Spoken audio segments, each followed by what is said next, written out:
এই কালিমার পতাকা শুধু আমার হৃদয়ের নয়, এই কালিমার পতাকা মুসলমান বিশ্বের ঝান্ডা। আমরা আছি ব্যারিস্টার কায়সার কামাল, মানে বর্তমানে যে স্পিকার আছেন ওনার এরিয়াতে।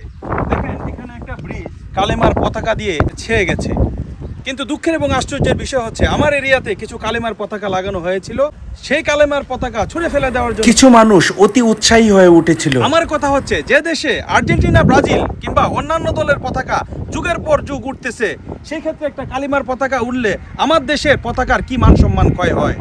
দিন শেষে আমার পতাকাকে আমি সর্বোচ্চ জায়গায় রাখবো, তার মানে এই নয় যে কালিমার পতাকাকে আমি ছুঁড়ে ফেলে দিব। এই অতি উৎসাহী কিছু লোকের জন্যই আজকে এই বাংলাদেশের এই পরিস্থিতি।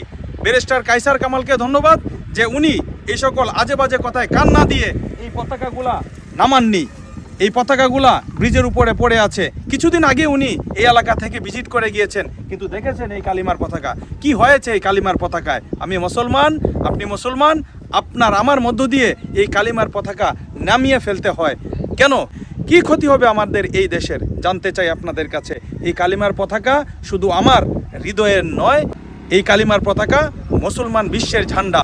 তার মানে এই নয় আমার বাংলাদেশের পতাকার মান সম্মান ক্ষুণ্ণ হবে। গুরুত্বপূর্ণ বিষয়টা আপনাদের সাথে শেয়ার করলাম। ভালো লাগলে আপনাদেরও সুচিন্তিত গুরুত্বপূর্ণ মন্তব্য আশা করছি। ধন্যবাদ সকলকে।